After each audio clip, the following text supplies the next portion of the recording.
Hello dear students, आज हम लेकर आए हैं क्लास 11th का केमिस्ट्री इंट्रोडक्शन। स्टूडेंट्स, आपको पता है 10th की रिजल्ट्स आने के बाद आपको सबसे ज़्यादा जो है ये डर रहता है कि किस सब्जेक्ट के अंदर, ठीक है, किस लाइनिंग को हम चूज करें।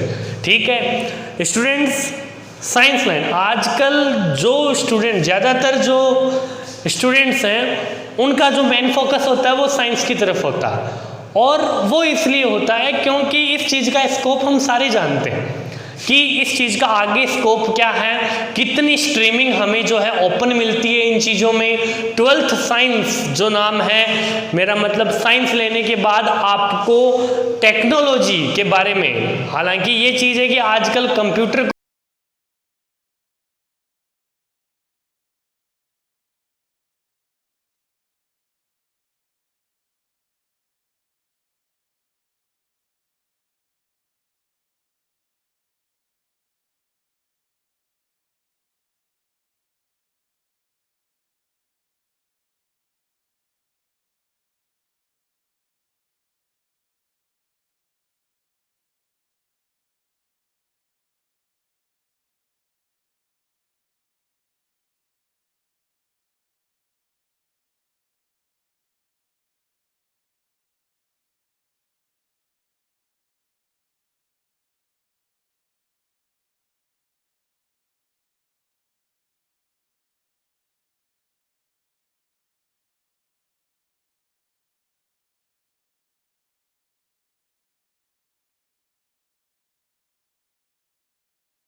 क्या स्पीड रही है उसके घुलने की, कितने टुकड़ों में वो टूट चुका है, ये सारी चीज हम कहाँ पढ़ेंगे, मोल कॉन्सेप्ट में।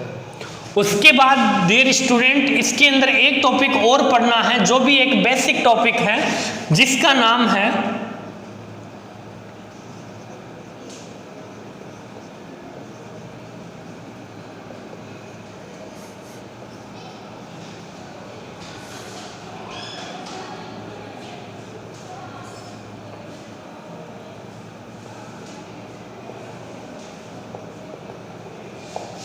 Law of chemical combination. इसके अंदर आपको छोटे से छोटी चीज यानी मैटर के बारे में काफी जो है वो रूल मिलेंगे, ठीक है। अलग अलग वैज्ञानिकों ने, अलग अलग साइंटिस्ट ने अपने मत दिए कि ये चीज ऐसे होगी। फॉर एग्जाम्पल जैसे सबसे पहला था, उसके अंदर रूल जो था उसके अंदर एक बात बोली गई, उसको बोल सकता हूं मैं कि द्रव्यमान संरक्षण का नियम, ठीक है, the law of mass conversation, ठीक है। उसके अंदर ये बात बताएगी कि द्रव्यमान यानी मास है उसको न तो आप नष्ट कर सकते हो, न आप जनरेट यानी उत्पन्न कर सकते हो, इसे केवल एक जगह से दूसरी चीज में कन्वर्ट कर सकते हो, ठीक है ना। यानी ऐसी बातें जो है, ऐसे रूल जो हैं वो किस में सीखने को मिलेंगे आपको, लॉ ऑफ केमिकल कॉम्बिनेशन में सीखने को मिलेंगे, ठीक है। ये चैप्टर फर्स्ट की बात थी, और काफी छोटे छोटे टॉपिक हैं उनके बारे में हम चर्चा करेंगे। चैप्टर 2 की बात करें, चैप्टर 2 का जो नाम है वो है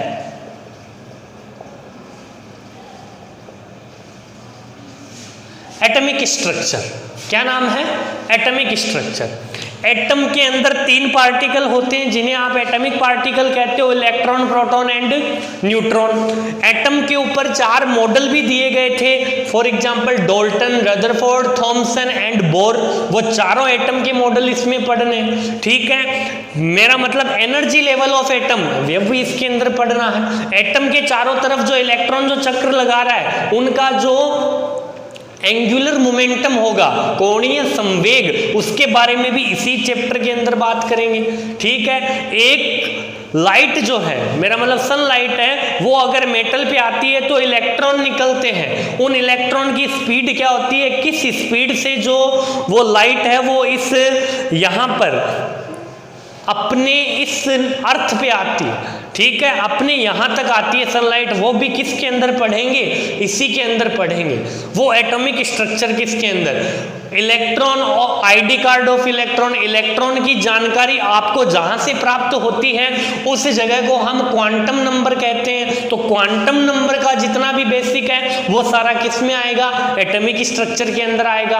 और सबसे बड़ी बात, आप कोई भी एलिमेंट को लेते हो, कोई भी पीरियोडिक टेबल है उसके अंदर कोई भी एलिमेंट है, उस एलिमेंट का इलेक्ट्रॉन कॉन्फ़िगरेशन यानी उसके अंदर कौन से ऑर्बिटल के कितने इलेक्ट्रॉन है, वो सारी चीज किस में पढ़ेंगे, एटॉमिक स्ट्रक्चर में पढ़ेंगे। उसके बाद पॉजिटिव आने में इलेक्ट्रॉन डोनेट करता है, नेगेटिव चार्ज आने पर इलेक्ट्रॉन एक्सेप्ट करता है, किस टाइप से करता है वो भी बात यहां करेंगे। ऑर्बिटल, क्लास, सबकी बात इसके अंदर जो है वो होगी, एटॉमिक स्ट्रक्चर के अंदर होगी। समझ में आया डियर स्टूडेंट्स, कोई दिक्कत नहीं है, ये एटॉमिक स्ट्रक्चर का बेसिक था। अब बात करें चैप्टर 3 पे, अब बात करते हैं किस पे, चैप्टर 3 पे। या इस चीज को हम डायरेक्ट ऐसे बोल सकते हैं जैसे चैप्टर 3, इसका नाम बोल सकता हूं मैं पीरियोडिक टेबल। पीरियोडिक टेबल, कितने ग्रुप होते हैं, कितने पीरियड्स होते हैं, ठीक है, कितने एलिमेंट होते हैं, कितने ब्लॉक होते हैं। पीरियोडिक टेबल में आप सभी को पता है कितने ब्लॉक होते हैं, 4 ब्लॉक होते हैं। कौन कौन से, s p d f। इन चारों ब्लॉक में कितने इलेक्ट्रॉन आते हैं, कितने ऑर्बिटल होते हैं, कितने इलेक्ट्रॉन हैं वो हाईएस्ट आ सकते हैं, किसके अंदर, कौन से ब्लॉक के अंदर केवल मेटल हैं, कौन से ब्लॉक के अंदर मेटल, नॉन मेटल, मेटलॉइड्स हैं, कौन से ब्लॉक में जो है नोबल गैसें हैं, इन सभी की जानकारी जो है हम किस में पढ़ेंगे, चैप्टर 3 में पढ़ेंगे। किस में पढ़ेंगे, चैप्टर 3 में पढ़ेंगे। उसके बाद बात आती है डियर स्टूडेंट्स, ध्यान दीजिए, एक बात और मैं बतानी भूल गया, चैप्टर 3 के अंदर आपको यह भी सीखने को मिलेगा कि एक जो ग्रुप होता है या पीरियड्स होता है उसके अंदर कौन कौन से चेंजेस आपको देखने को मिलते हैं। For example electron gain enthalpy, ठीक है, electronegativity, electropositivity, atomic size, atomic radius, वो सारी चीजें आपको कहाँ सीखने को मिलेगी, चैप्टर 3 में सीखने को मिलेगी। चैप्टर 4 के अंदर, चैप्टर 4 का जो नाम है वो है केमिकल बॉन्डिंग। क्या नाम है, केमिकल बॉन्डिंग। केमिकल बॉन्डिंग में आपको क्या सीखने को मिलेगा, मैं आपको बता दूं डियर स्टूडेंट्स, बॉन्ड जो होते हैं वो 3 टाइप के होते हैं। कौन कौन से, ionic bond, covalent bond and coordination bond, ठीक है, 3 टाइप के बॉन्ड होते हैं। इन तीनों टाइप के बारे में जो है बढ़िया तरीके से हमें बात करनी है कि कौन सा बॉन्ड कौन सी सिचुएशन के अंदर बनता है, कौन सा बॉन्ड कौन सी सिचुएशन के अंदर बनता है, ठीक है, और कौन से बॉन्ड की क्या सिचुएशन है।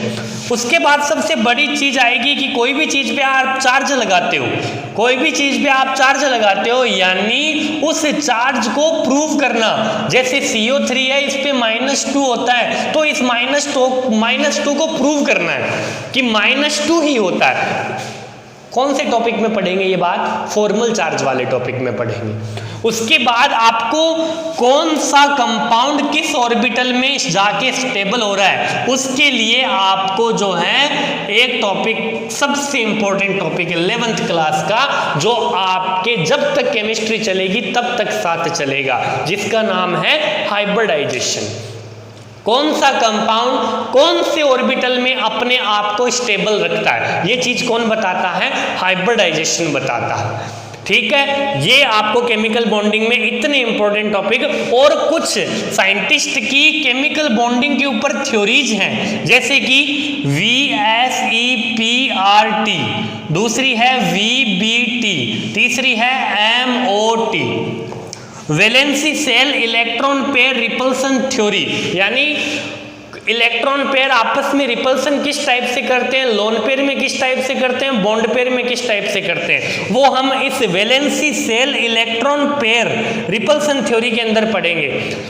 2 एटम जब पास होते हैं तो उनके बीच में अट्रैक्शन और रिपल्सन होता है, किस टाइप से होता है और किस किस के बीच होता है, ये कहाँ पे पढ़ेंगे, वैलेंसी बॉन्ड थ्योरी में पढ़ेंगे। और किसी मॉलिक्यूल का इलेक्ट्रॉन कॉन्फ़िगरेशन कैसे लिखा जाए, ये पढ़ेंगे मॉलिक्यूल ऑर्बिटल थ्योरी के अंदर। तो स्टूडेंट ये जो 4 चैप्टर हैं, इसको नाम, चौथे चैप्टर का नाम मैं बता चुका हूँ, केमिकल बॉन्डिंग। चौथे चैप्टर का नाम क्या है, केमिकल बॉन्डिंग। तो चौथे चैप्टर के अंदर आपको ये चीजें आपको सीखने को मिलेगी। तो केमिकल बॉन्डिंग में आपको ये चीजें, 3 तो थ्योरी हो गई, ठीक है, हाइब्रिडाइजेशन हो गया, फॉर्मल चार्ज हो गया, और तीनों टाइप के बॉन्ड हो गए, ठीक है। और एक चीज, अपने आउटर सेल में कितने इलेक्ट्रॉन रख सकती है, ठीक है, कितने पर वो स्टेबल हो जाती है, उसकी बात हम करते हैं, ठीक है। वो इसी केमिकल बॉन्डिंग में हमें पढ़ना है।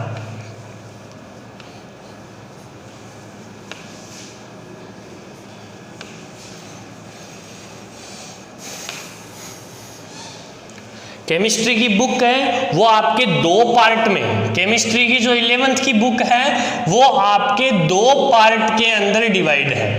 फर्स्ट पार्ट और ये है सेकंड पार्ट। ध्यान दीजिए स्टूडेंट, फर्स्ट पार्ट में 1 से लेकर के 7 चैप्टर हैं और सेकंड पार्ट में 8 से लेकर 14 चैप्टर हैं, ठीक है। आज हम जो बात कर रहे हैं वो केमिस्ट्री के फर्स्ट पार्ट की कर रहे हैं, NCERT chemistry first part. Chemistry के फर्स्ट पार्ट में 4 चीजों के इंट्रोडक्शन के बारे में हमने जाना। अब बात करते हैं चैप्टर नंबर 5 की। किसकी बात करते हैं, चैप्टर नंबर 5 की। चैप्टर नंबर 5 का नाम है state of matter, states of matter, जिसके अंदर आपको कौन सी स्टेट के बारे में पढ़ना है,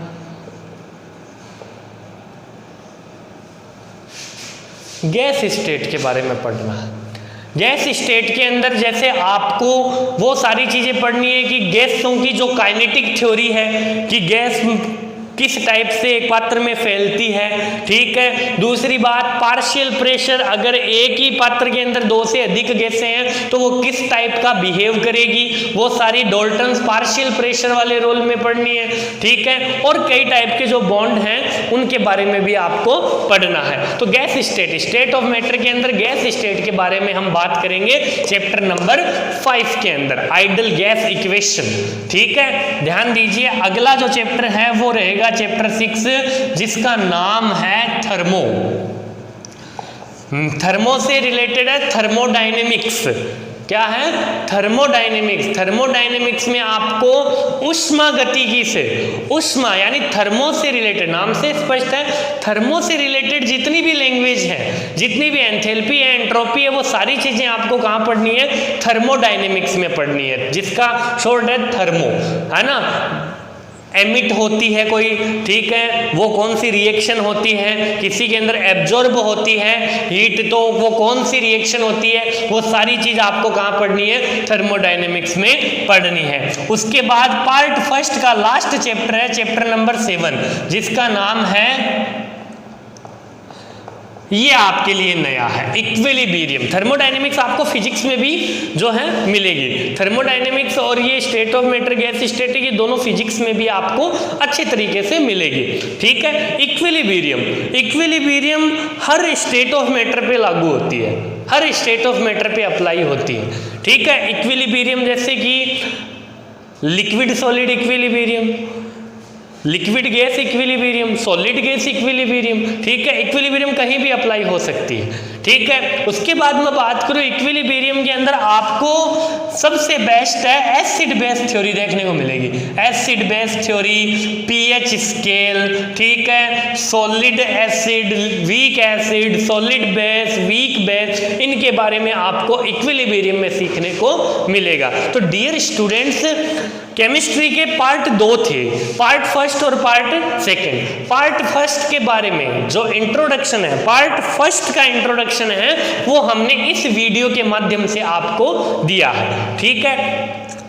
साइंस जो सब्जेक्ट है, बताने की जरूरत नहीं है कि कितना इंटरेस्टिंग जो है सब्जेक्ट है। कोई चीज अगर पढ़ते हो तो उस चीज के कितने भी अंदर जा सकते हो आप, ठीक है ना। और अपना दिमाग अगर एक टॉपिक के पीछे करते हो तो न तो कोई समय है, न कोई टाइम है उस टॉपिक का कि ये टॉपिक कितना चलेगा और कितना, आप जितना चाहो उतना उस चीज के अंदर घुस सकते हो, ठीक है। तो साइंस ये सब्जेक्ट है कि आप खुद सीखोगे, ठीक है। आप जो चीजें सीख रहे हो वो आपकी जनरल लाइफ की चीजें हैं, हम आपके सराउंडिंग बात कर रहे हैं, आपके जो चारों तरफ जो मैटर होता है हम केवल उनकी ही बात करेंगे, हम ये डेली लाइफ से रिलेटेड जो है वो चीजें ही बात डिस्कस करेंगे, ठीक है। और सारे में यही कंडीशन आपकी चलेगी, तो इस चीज में आपको ज्यादा घबराने की जो है वो कोई जरूरत नहीं है। तो स्टूडेंट इस चीज के अंदर आप जितना एज ए फोकस रखो, ठीक है, कि हाँ हमें ये पढ़ना है, हर चीज अपने आप में बहुत ज्यादा इंटरेस्टिंग है, वो हम पे डिपेंड होता है कि हम उस चीज को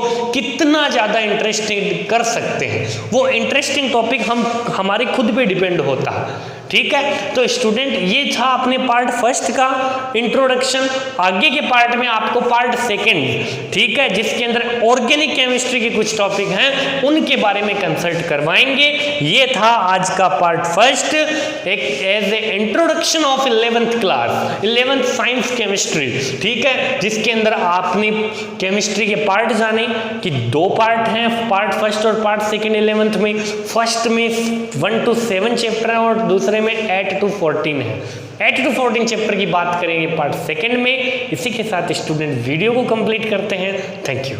हेलो स्टूडेंट्स, आज हम जैसा कि लास्ट पार्ट में हमने बात की थी कि पार्ट फर्स्ट के बारे में, ये पार्ट सेकंड वीडियो का भी है और ये पार्ट सेकंड आपके 11th बुक का भी है, ठीक है। जैसा कि पार्ट फर्स्ट के अंदर अपना मेन टॉपिक है introduction of syllabus of chemistry, ठीक है। केमिस्ट्री के सिलेबस का इंट्रोडक्शन कर रहे हैं, वो भी कौन सी क्लास के, क्लास 11th के, 11th की साइंस में केमिस्ट्री का रोल, ठीक है। जैसे कि मैंने बताया था आपको कल भी कि आपके जो केमिस्ट्री है उसके 2 पार्ट हैं, कौन कौन से, first and second. First part के अंदर आपको 1 to 7 चैप्टर मिलेंगे, जबकि सेकंड पार्ट के अंदर आपको 8 to 14 चैप्टर मिलेंगे, ठीक है। स्टूडेंट अच्छे तरीके से बात कर चुके हैं केमिस्ट्री के अंदर। केमिस्ट्री में जो आपको वीडियो दिए गए हैं, आपको केमिस्ट्री के अंदर जो वीडियो मेरा मतलब प्रोवाइड हो रहा है, ठीक है। पार्ट फर्स्ट का हो गया, आज पार्ट 2 का होगा, ठीक है। इस पार्ट 2 में 8 to 14 चैप्टर के बारे में हमें डिस्कस करना है कि ये चैप्टर जो है हमें किस टाइप से जो है रूबरू करवाएंगे, ठीक है। पार्ट सेकंड में 8 to 14 की बात करें, फिर दोनों पार्ट में से हम आपको दोनों पार्ट अच्छे तरीके से बता दिए जाएंगे।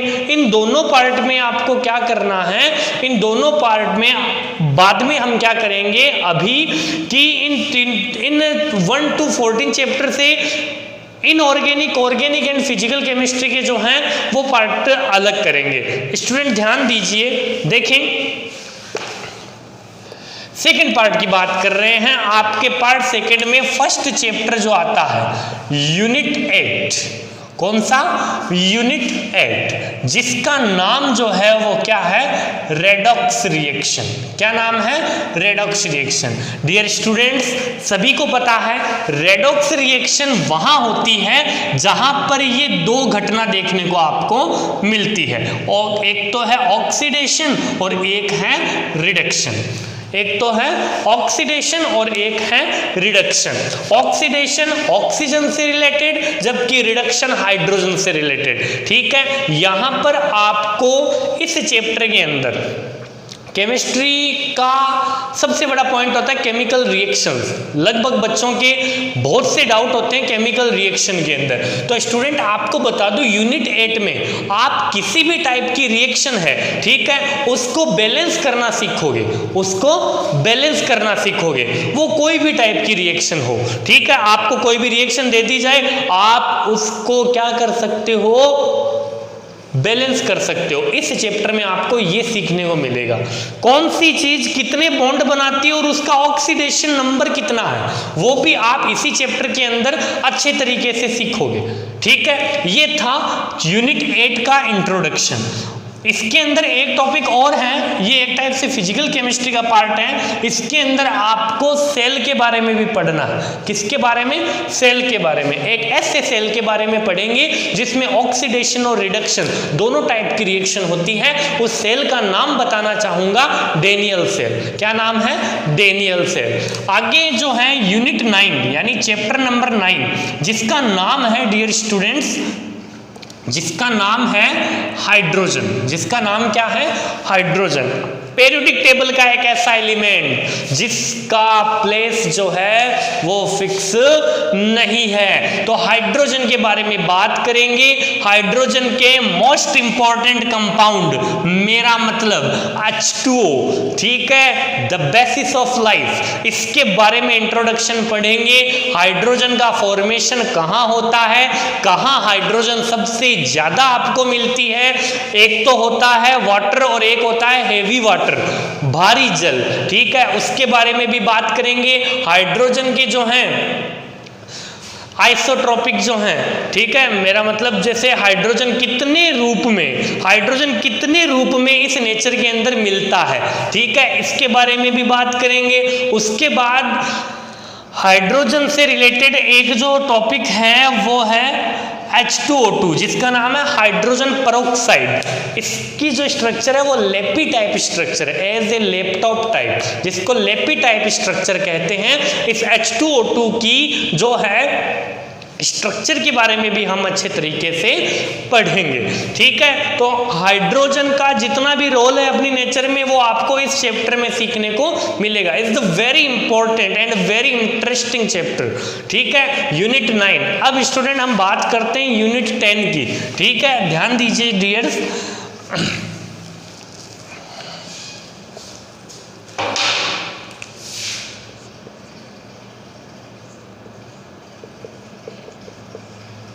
यूनिट 10 का जो नाम है वो है एस ब्लॉक एलिमेंट। क्या है? S block elements. S block elements आपको पता है, आपने 10th क्लास के अंदर पीरियोडिक टेबल पढ़ी है। पीरियोडिक टेबल जो है उसके अंदर आपने 4 ब्लॉक पढ़े थे। कौन कौन से? S, P, D, F. ठीक है, एस ब्लॉक और पी ब्लॉक आपको 11th में सीखने को मिलेंगे। डी और एफ का पूरा डिस्क्रिप्शन आपको मिलेगा 12th क्लास में। तो एस ब्लॉक एलिमेंट, ध्यान दीजिए डियर स्टूडेंट्स, मैं सभी के बारे में एक बार बताना चाहूंगा आपको। एस ब्लॉक एलिमेंट है ये, इसके जो एलिमेंट हैं वो वाटर से रिएक्शन करके बेस बनाते हैं। ठीक है, इस कारण इन एलिमेंट्स को एल्केलाइन एलिमेंट्स या बेसिक एलिमेंट्स कहा जाता है, क्योंकि इनका नेचर जो होता है वो कैसा होता है? बेसिक नेचर होता है, क्योंकि ये वाटर के साथ रिएक्शन करके क्या बनाते हैं? बेस। इसके लिए इनको एल्केली मेटल्स कहा जाता है। और एस ब्लॉक में जितने भी एलिमेंट हैं वो सारे कौन सी स्टेट में होते हैं? मेटलिक स्टेट में होते हैं। ठीक है, मेटलिक यानी सॉलिड स्टेट में होते हैं। तो आपको यूनिट 10 में एस ब्लॉक एलिमेंट जैसा कि मैं आपको बता दूं,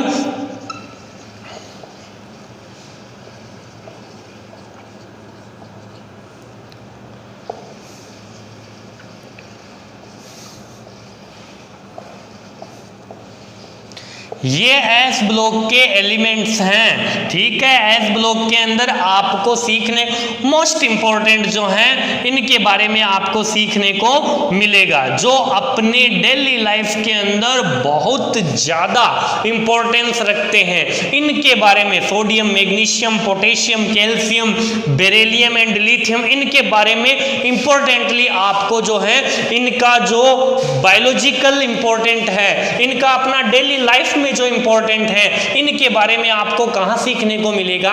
यूनिट 10 यानी एस ब्लॉक एलिमेंट्स के अंदर आपको पढ़ने को मिलेगा। ये अपने कौन से कंपाउंड बनाते हैं जो अपने डेली लाइफ में यूज होते हैं, या ऐसे कौन से कंपाउंड और कहां वो यूज होते हैं, इनके बारे में हम बात करेंगे एस ब्लॉक एलिमेंट्स में। ठीक है, अब आगे का जो चैप्टर है डियर स्टूडेंट्स वो है चैप्टर नंबर 11। क्या है? Chapter number 11। देखें, चैप्टर 11 का जो नाम है वो है पी ब्लॉक एलिमेंट्स। क्या नाम है? P block elements. स्टूडेंट मैं आपको बढ़िया तरीके से बताना चाहूं, ग्रुप नंबर 13 से लेकर ग्रुप नंबर 18 तक तो जो ब्लॉक होता है उस ब्लॉक को क्या कहा जाता है? पी ब्लॉक कहा जाता है। पी ब्लॉक में टोटल कितने ग्रुप होते हैं? 13, 14, 15, 16, 17, 18। इसमें टोटल कितने ग्रुप होते हैं? 6 ग्रुप होते हैं। स्टूडेंट्स 11, मेरा मतलब 11 चैप्टर के अंदर आपको group number 13 and group number 14, group number 13 ये रहा और ग्रुप नंबर 14 ये रहा।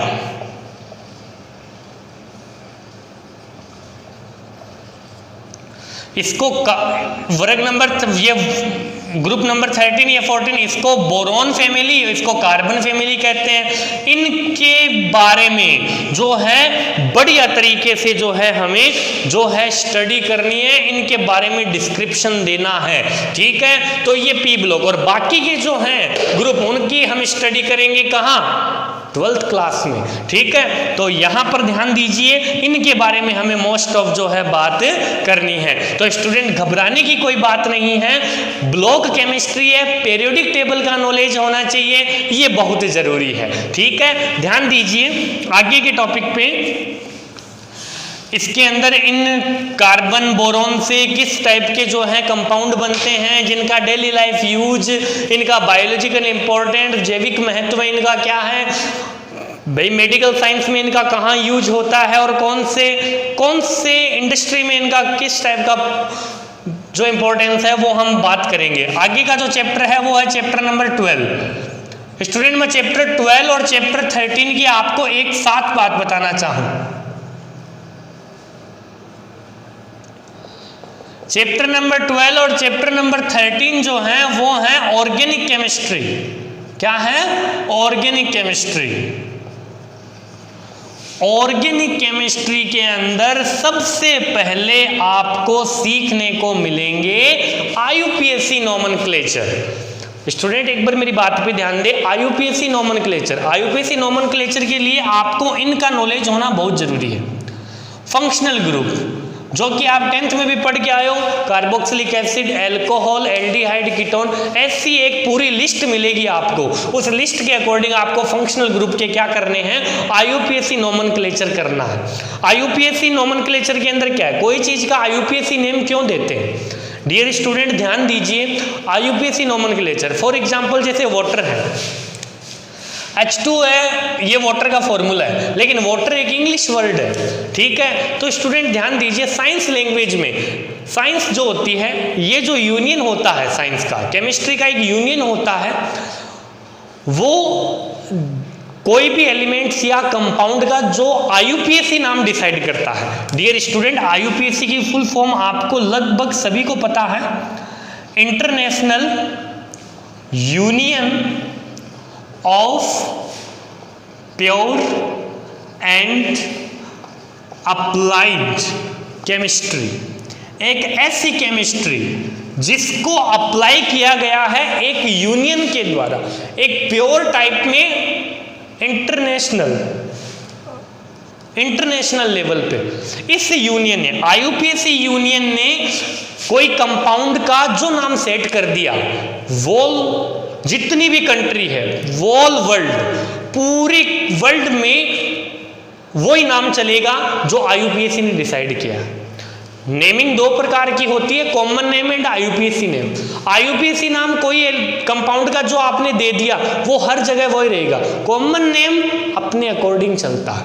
हमने जो दिया है अलग कंट्री अलग देगी, वो अलग देगा, ये अलग देगा। तो आईयूपीएसी नेमिंग जिसने दे दिया, मेन 12 और 13 चैप्टर में आपको यही बात करनी है कि आईयूपीएसी जो नाम है वो कोई चीज को क्यों दिया जाता है, और अगर दिया जाता है तो अगर आईयूपीएसी नाम किसी को दिया जा रहा है तो स्टूडेंट ध्यान रहे ये बात कि वो क्यों दिया जा रहा है और किस लिए आईयूपीएसी जरूरी है। ठीक है, हेड ऑफिस पोर्ट जेनेवा में है, इसलिए इसे जेनेवा, ठीक है, नोमेनक्लेचर भी कहा जाता है। क्या कहा जाता है?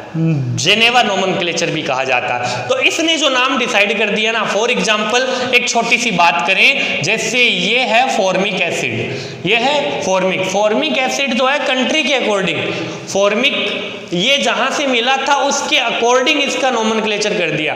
फॉर्मिक एसिड है, फॉर्मिका, जापान के अंदर एक फॉर्मिका जो चिंटी होती है उसको फॉर्मिका कहा जाता है, ठीक है। तो उसके जहर के अंदर जो एसिड होता है उसका नाम क्या दे दिया? Formic acid. लेकिन आईयूपीएसी ने इसका नाम जो डिसाइड किया है वो डिसाइड किया है मेथेनोइक एसिड। क्या किया है? Methanoic acid. तो जितनी भी कंट्रीज हैं उन सभी में किस नाम से जाना जाएगा? ये मेथेनोइक एसिड। ये नाम चेंज नहीं होगा क्योंकि ये कौन से लेवल का नाम है? इंटरनेशनल लेवल का नाम है, ठीक है। इसलिए बेटा तो मेथेनोइक एसिड यानी कोई भी चीज का अगर आईयूपीएसी नाम दिया जा रहा है तो वो फिक्स है, वो नाम आपके इंडिया में, अमेरिका में अलग अलग नहीं बोला जाएगा, सब जगह एक ही बोला जाएगा, ठीक है। इसलिए आईयूपीएसी जो है वो इस 12 और 13 चैप्टर में हमको पढ़नी है। इसके क्लासिफिकेशन पढ़ने हैं ऑर्गेनिक केमिस्ट्री के, कि ये कितनी ब्रांच में डिवाइड हुई है, वो सारी चीजें आपको 12 एंड 13 चैप्टर में पढ़नी है। एंड लास्ट चैप्टर की बात करें,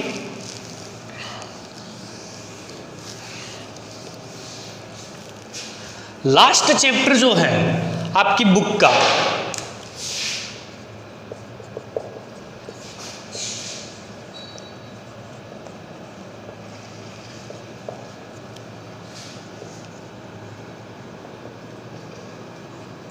इन्वायरमेंट केमिस्ट्री, इन्वायरमेंट में केमिस्ट्री आपके क्या क्या काम आ रही है।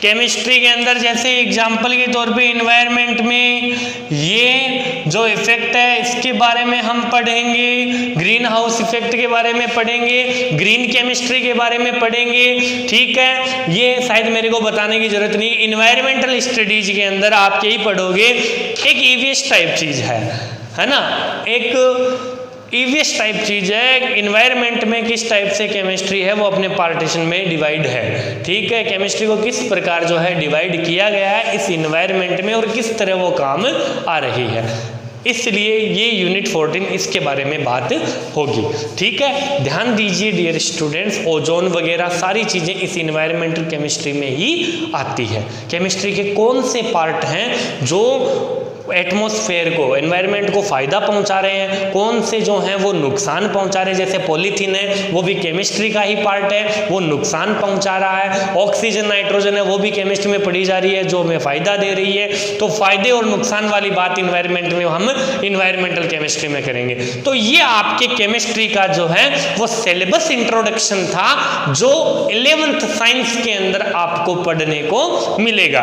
तो इससे आप मेरे ख्याल से यहाँ पर कोई दिक्कत नहीं है। नेक्स्ट वीडियो के अंदर हम चैप्टर स्टार्ट करेंगे जो अपने लिए इंपॉर्टेंट है, ठीक है। उस इंट्रोडक्शन, ये इंट्रोडक्शन था, अब इसके अकॉर्डिंग कोई चैप्टर स्टार्ट करेंगे तो आपको कोई दिक्कत नहीं होगी। मेरे ख्याल से इंट्रोडक्शन के अंदर ऐसी कोई बात नहीं है जो आपको समझ में नहीं आई है। जो ध्यान दें स्टूडेंट, मेरी बात गौर से सुने, अपना जो सिलेबस है, केमिस्ट्री जो सब्जेक्ट है वो वेरी इंटरेस्टिंग है, ठीक है। इंटरेस्टिंग सब्जेक्ट है, आपको हर टॉपिक में इंटरेस्ट आएगा। इसमें मैथ भी आपको सीखने को मिलेगी, इसमें फिजिक्स भी आपको सीखने को मिलेगी, इसमें केमिस्ट्री तो है ही, जो है एक प्रकार से जितने भी केमिकल हैं उनके बारे में भी आपको जो है नॉलेज होता रहेगा। इसी के साथ स्टूडेंट मैं मेरा वीडियो कंप्लीट करता हूँ सिलेबस इंट्रोडक्शन के वीडियो के साथ। धन्यवाद।